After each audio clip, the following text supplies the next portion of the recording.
As an example of a lateral thinking problem, consider this classic light switch problem. Imagine you are outside a shed. The shed is made of solid brick. It doesn't have any windows, skylights, anything else, any other ways of getting into or out of or seeing into the building.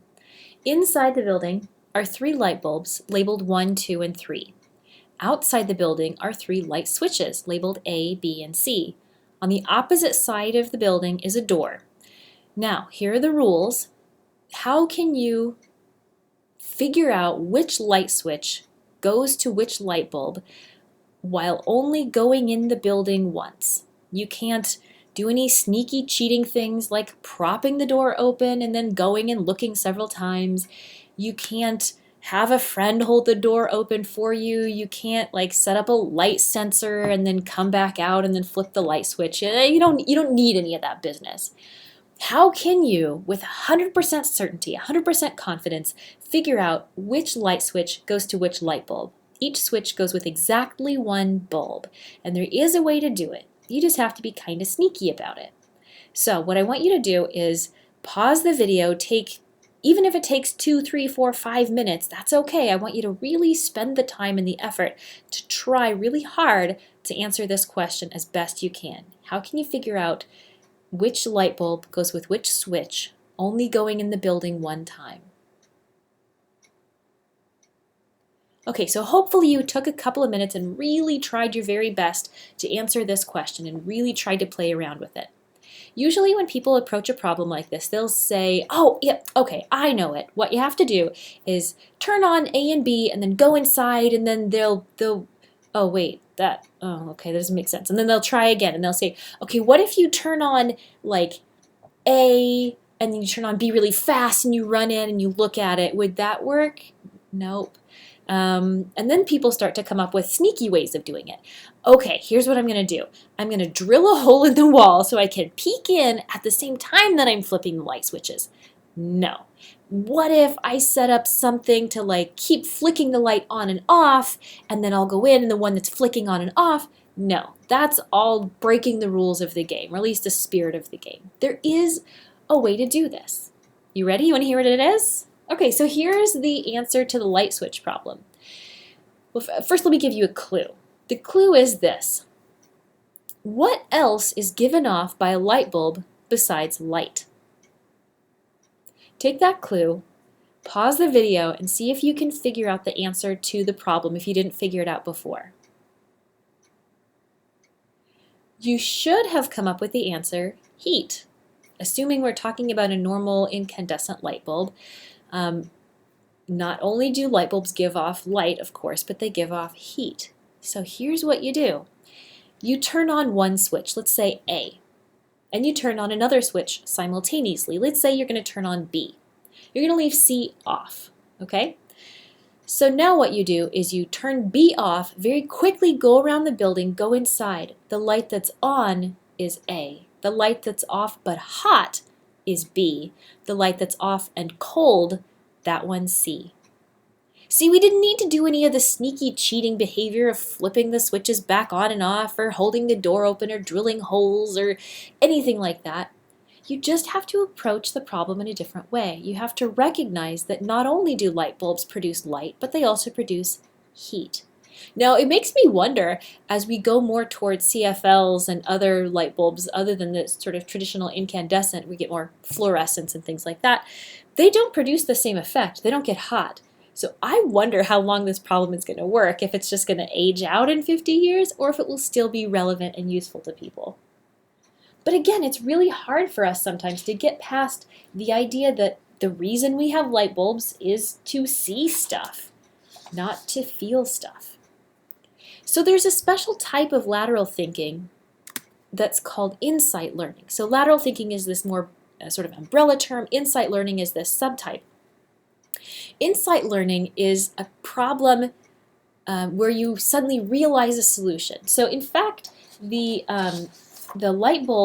light switch problem is an example of insight learning because, again, you can try to chip away at it. It's not going to make any difference. You can try all possible combinations of flipping lights on and off, but you're not going to hit on the answer until you realize you have to think about heat, not just light. That's what's called an aha moment, and that's this characterization of insight learning. You can't just chip away at it. You have to look at it from a different strategy. So there are these really just sort of elegant and lovely insight learning problems. So for instance, I've given you two examples, 88K on a P and 4S and 7YA.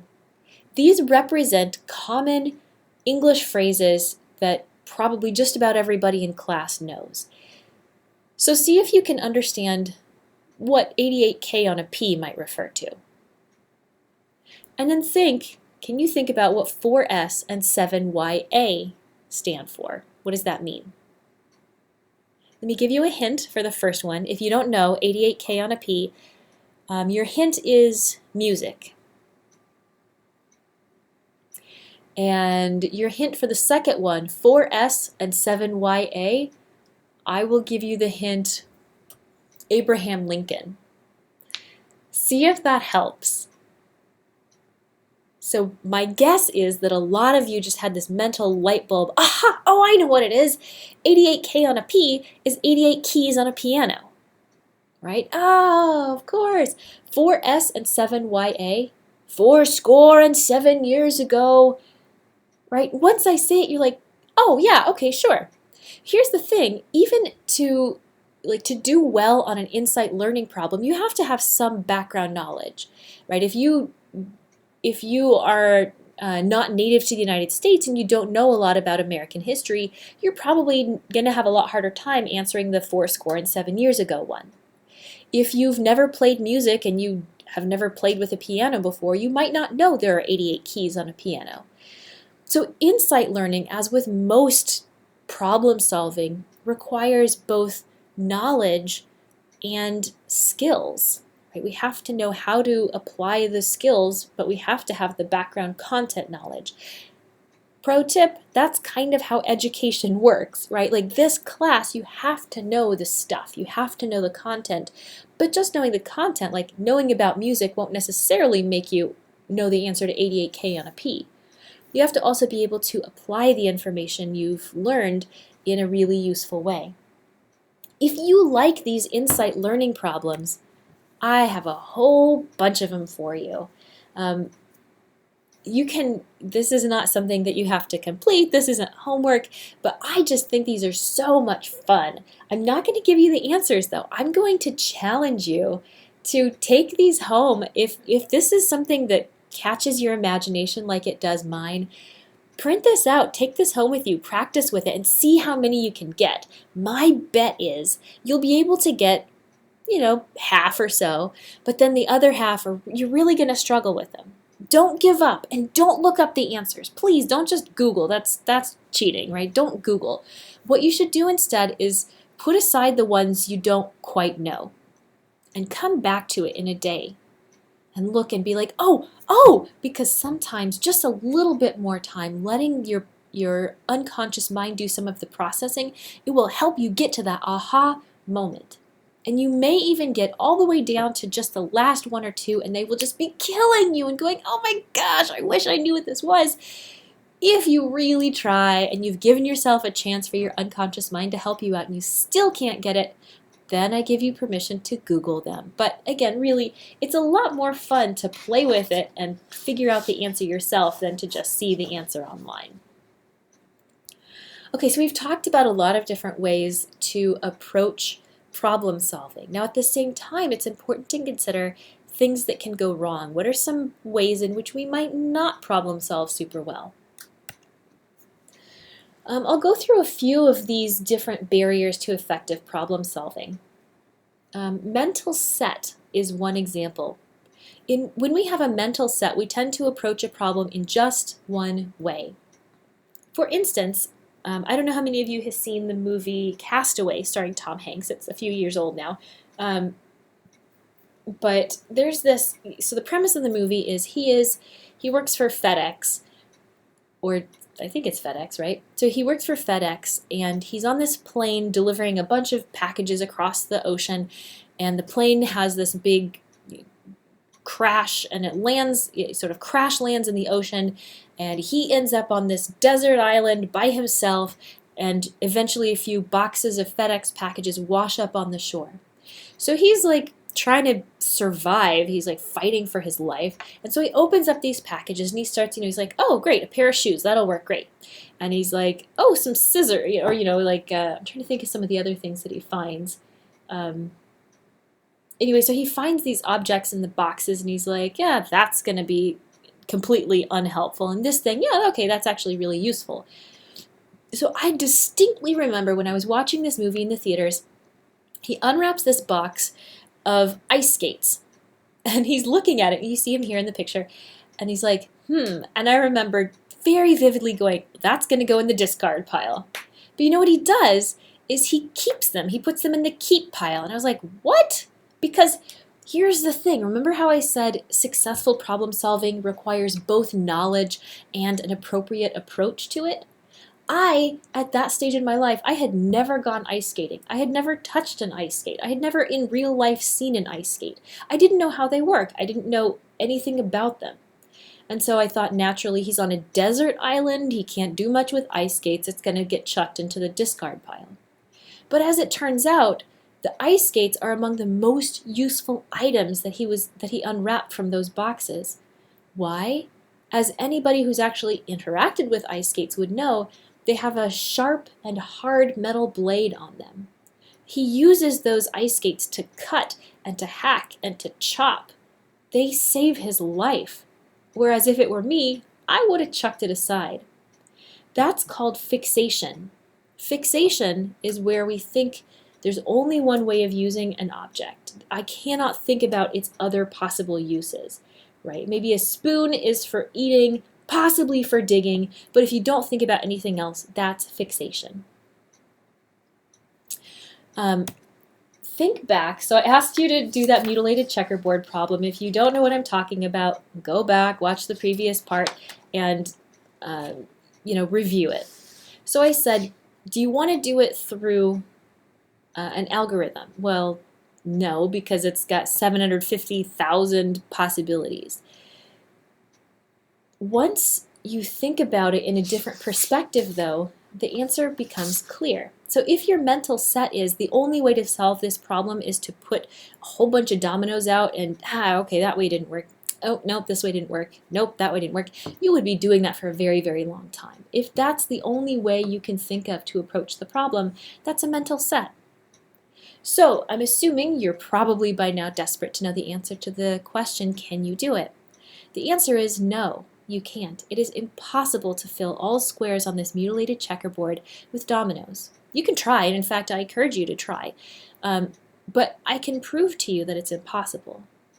The way that you know it's impossible is look at what each domino covers. Each domino covers 2 squares, right? Well, there's still an even number of squares on the board. But here's the thing. Each domino must cover 1 black and 1 red square. Look at them. Every domino, that you can sort of visually imagine this, every domino on there is going to cover 1 black and 1 red square. What colors did we remove? We took out 2 red squares. Not 1 black and 1 red. We took out 2 red squares. So because there are not the same number of black squares and red squares on this checkerboard, we can't do it. It's impossible. So that is looking at the problem in a different way, right? Instead of trying to put dominoes on the board until you get sick of it and give up, you say, no, okay, what's the underlying principle here? Here's another barrier to effective problem solving. The availability heuristic. When we use the availability heuristic, we ask in a nutshell, the availability heuristic is, if it comes to mind easily, it must be pretty common. If it comes to mind easily, it must be pretty common. So if you ask people, how frequently do planes crash? How high is the crime rate in our neighborhood? What is the frequency of school shootings in the United States? People will tend to overestimate the frequency of those things because it's portrayed pretty frequently in the media, right? What catches media attention? Well, violent crime, And so what do we think is common? Violent crime. So if we have information that's easy for us to come up with, we'll tend to apply that information more than other information that may be more appropriate. If I'm very comfortable with one problem-solving strategy, I will tend to use that problem-solving strategy, sometimes instead of another one that would be more effective. Another barrier to effective problem-solving is called the representativeness heuristic. Here's a note about terminology. This is not called the representative heuristic. It is called the representativeness heuristic. So pro tip, if you choose representative heuristic on the exam, you are going to get this wrong because it's called the representativeness heuristic. So just a heads up, make sure you get the terminology right. The representativeness heuristic is our tendency to say, oh yes, this seems like a typical blah blah blah, or no, that doesn't really seem like a typical blah blah blah to me. When we use the representativeness heuristic, we ignore statistical information, we ignore base rate information, and instead we say, you don't really seem like a fill in the blank. You seem more like a other thing. This is one of the bases for prejudice, right? Think about that. If you say, oh, well, I just saw on the news another one of those people just did that, what you're saying is the behavior that you just saw this person do is similar to what you think these people do, right? This one person may or may not be representative of the whole entire group, but you just assume that they are. And so what we do is we pay attention to things that are consistent with our pre-existing beliefs, like, oh, people in that group are this way, and we tend to underestimate and pay too little attention to counterexamples. Finally, the last barrier to effective problem solving that I want to talk about is confirmation bias. When we engage in confirmation bias, this sort of is related to that last point about the representativeness heuristic, we tend to seek out information that supports our pre-existing beliefs rather than information that refutes it. If you have a notion in your mind, not only do you tend to notice information that agrees with you more, but you will actually tend to seek out information that agrees with you more. This happens a lot. This happens a ton. Think about political opinions. Right? So I don't know what your political attitudes are, or if you're not into politics, think about something else that speaks to you. It is a very strong trend in American politics for liberals to seek out liberal news organizations and liberal friends and liberal movies and liberal talk shows and liberal whatevers to confirm their pre-existing beliefs about the world. And so liberals will say things like, oh my gosh, I can't believe what those conservative people did. Because guess what? They're in an echo chamber of other liberals. But I'm not just picking on the liberals here. Conservatives do the same exact thing. Conservatives will tend to listen to conservative news, conservative talk shows, conservative friends, conservative social media. And so, again, they're seeking out information that supports their pre-existing beliefs. And they will say, oh my gosh, those liberal people, guess what they just did? It's a two-way street here, folks. Like, I have my own political beliefs, you have your own political beliefs, but nobody is innocent in this, right? Like, it happens across the spectrum of political ideology. So that's the idea of confirmation bias. We're going to actively look for stuff that supports our beliefs instead of trying to challenge our beliefs. Think about what this would mean in terms of really good decision making, right? If I say, my initial belief is X, but I just want to make sure X is right. I'm going to investigate Y instead. If I do that, I'm more likely to question my initial assumptions rather than just only solidify it. So sometimes questioning is really, really important. To try to emphasize and illustrate some of these barriers, I'm going to give you a couple of examples in an activity. So if we were doing this physically face-to-face, I would have you, get together with somebody nearby and do these, but since we're doing it via video, I'll ask you to play along, pause the video at appropriate points, and do the activities on your own. The first piece of the activity I want you to do is to get out a sheet of scratch paper and actually do this. Write as many functions for a used toothbrush as you can think of. I want you to give yourself 1 minute. So set yourself a 1-minute timer and try to do as many as you can. Give yourself you pay yourself $1 for something fun for every one you're able to come up with.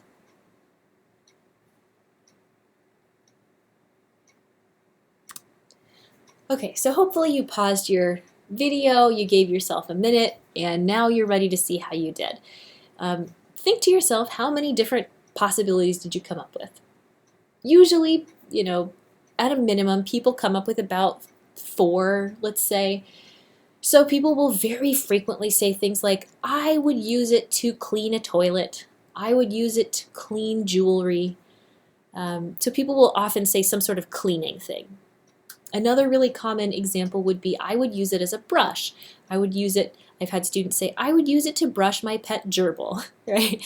I would use it to clean out my dog's earwax. I would use it to brush a Barbie doll's hair, right? So we have a lot of cleaning examples. We have a lot of brushing examples. What else can we do? Well, maybe you could take the bristles off. So here's kind of a creative example. If you put it into a pot of boiling water, it will soften up, depends on the kind of toothbrush, but the like sort of old-fashioned flat-handled ones that are like, sort of translucent, bright colors. You can put those in a pot of boiling water. It'll loosen up the plastic. You can pull out the bristles. You can then, while the plastic is still warm and malleable, don't burn yourself, you can then bend the toothbrush into sort of an oval shape and make a bracelet out of it. Again, that's a really creative use. Sometimes people, usually somebody in class will say, I could, shave it down and use it as a shiv in prison and like stab people with it. That's always a fun activity. So again, things like that. So if you were able to come up with, 3 or 4, you should feel, that's sort of an okay job. If you came up with, say, 6 or 7, you should feel pretty good about yourself. In 1 minute, that's pretty good. If you were able to come up with 10, that's great. And I've even had students come up with something like, I don't know what the record is, 17, 18, 19 different ways of using a toothbrush in 1 minute. So those people were really thinking hard and creatively. They weren't just coming up with 18 different ways of using it to clean, but they talked about several different domains that they could use the toothbrush in. Here's your second part of the reasoning activity. I want you to, again, on a separate piece of paper or a corner of your notes, estimate the following crime-related statistics. So just give a percentage, do your best guess. What percentage of crimes are violent rather than property crimes? Number 2. What percentage of accused felons plead insanity? Number 3, what percentage of those who plead insanity are successfully acquitted? Right, so what percentage of them who say, yes, I'm trying the insanity defense, actually do so successfully? And finally, number 4, what percentage of the convictions for felony crimes are obtained through trial rather than plea bargaining? In other words, what percentage of convictions don't occur due to plea bargaining and do occur due to trial? So take a minute, write down your answers, and then when you're ready, move on. Here are the actual answers to those questions. Number 1, what percentage of crimes are violent rather than property crimes? 12%. But what percentage of crimes that are on the news are violent? A huge percentage. Why? Because it's more exciting, it's more eye-catching, it sells more newspapers, it sells more ad space on TV. So what are they going to use? Well, naturally they're going to use the exciting crimes. Number 2, what percentage of accused felons plead insanity? Less than 1%. It is really quite rare to have an insanity defense. But we hear about it with some frequency. Right? So the Nico Jenkins case here in Nebraska, what's his name? James Holmes or whatever, the guy who shot up the movie theater in Aurora, Colorado, right? That's an insanity defense. We hear about these cases, and so we actually will tend to overestimate their frequency. Number 3, what percentage of those who plead insanity are acquitted? Less than a quarter. Less than a quarter of them successfully use the insanity defense. So if you think about that, what percentage of accused felons get off on the insanity plea? Less than 1/4%. less than 1/4%. And when I say get off, that's in big quotation marks because they don't just go free. You do know this, right? Like they go to a mental hospital or a high security mental health facility for often years and years, sometimes for the rest of their lives. So it's not like, oh, sorry, I was insane. I'm not insane anymore. Can I please go free? That doesn't happen. But the percentage of the time that it actually works is quite small. Finally, the last question, what percentage of convictions occur through trial instead of through plea bargaining? The answer here is less than 10%. So in other words, 90% of the people who are convicted of crimes in the United States are doing it through plea bargains.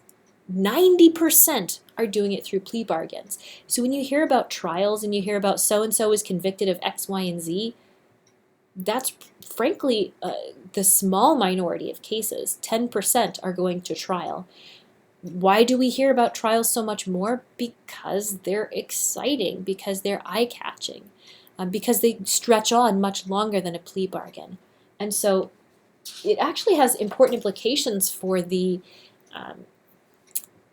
how we work as a democracy, right? Part of our society is built on the idea that you're innocent until proven guilty and you have the right to a trial by a jury of your peers. And you have those rights, but a lot of the time people are choosing not to take advantage of them. Third question in the reasoning activity. In a computer software firm, there are 10 office staff, administration, secretaries, and salespeople, and 40 computer programmers. Melissa Jones is a tall, attractive woman aged 28. She has worked at the company for 5 years. She knows how to touch type, communicates well with people, and loves her job. Her hobbies are painting, dancing, and playing bridge. Melissa almost always wears skirts and never leaves home without makeup. What job do you think Melissa has at the software firm? Pause the video, write down your answer on the corner of your notes. So think, and we'll move forward here, think about Melissa Jones, right? So you have this description of her. Statistically speaking, like think about who works at this business. There are 50 employees, 40 of them are computer programmers, 10 of them are office staff. Statistically speaking, what job does Melissa Jones probably have? Like there's an 80% chance if you pick any random person from that building, they're going to be a computer programmer. There's an 80% chance. And yet, is that what you guessed? Did you guess she was an administrator, a secretary, a salesperson? Most people, when they are given this scenario, are going to guess that she's one of the office staff rather than one of the programmers. But why? Why is it that we say, yeah, I'm going to ignore the statistical information that there's an 80% chance she's a programmer, and I'm going to say instead I think she's probably in this minority group. What is it about that makes us think and sort of ignore our rational part of our brain saying 80%, 80%, and say, nope, she seems more like a secretary or a salesperson? The short answer to this is because she doesn't seem like a computer programmer. Think to yourself, do you know any computer programmers? What do they look like? Do they tend to be women? No. Do they tend to be... So, here we're going to go through some stereotypes, but the stereotype of a programmer is that they're men, that they are not super attractive, they are not super socially skilled, that they are introverted, that they don't really maintain their appearance very much, those sorts of things. And that is not consistent with this description of Melissa Jones, right? She's attractive, she's a woman, she's a good communicator. She doesn't seem to be socially awkward. She likes doing these social activities. She cares about her appearance. That doesn't seem like a computer programmer. Now I say this with love because I'm married to a computer programmer and my father-in-law is a computer programmer, and they are certainly not tall, attractive women who are socially adept and care a lot about their physical appearance. That's just not who they are. So the idea of what's going on in this example is that we tend to ignore the statistical information and go with our gut that says she doesn't seem like one of them. Finally, last question in the reasoning activity. Imagine this. You are the interviewer for this company. and you are interviewing Henry, a young man applying for an accounting position at your firm, a colleague who happens to live on Henry Street mentions to you that Henry likes to have wild parties on the weekends. What is one thing you would ask Henry in this interview? Pause the video, write down your answer, and then continue on. Think about the question that you wrote when you're going to sit down and interview Henry. Was your question that you wrote down influenced by your beliefs about his partying behavior, by what your colleague told you about what he does on the weekends? Most people, when they get this question, I don't know, it's maybe 50-50. So 50% of the class probably put something like, tell me about yourself, or tell me about your work experience, or something that's like super generic and normal for interviews. The other half of the class would probably write something like, what do you do for fun? What are your weekends like? Because, and this is a reasonable thing to ask, because they want to know, is he going to be reliable? Is he going to show up hungover on Monday morning? Is he going to have a lot of sick days because he's unwell from all his wild partying? It's relevant to the job, but the point is that you're asking about, the questions that you ask are dependent upon your pre-existing beliefs. If you didn't have a pre-existing belief that Henry was a partier, your questioning wouldn't have gone down that avenue, right? If instead the question had said, Henry has 7 children, you might have asked some question about how are you going to balance work and life, right? The questioning that you ask is dependent upon what you know or what you think you know about the situation. So, very last thing I want you to do is to think back through the activities that we just went through. Functions of a used toothbrush, crime statistics, Melissa Jones interviewing Henry. Each one of them corresponds to one of the barriers to effective problem solving that we've talked about previously. Your task is to figure out which activity goes to which barrier. I'm not going to tell you the answer. You get to figure that one out for yourself.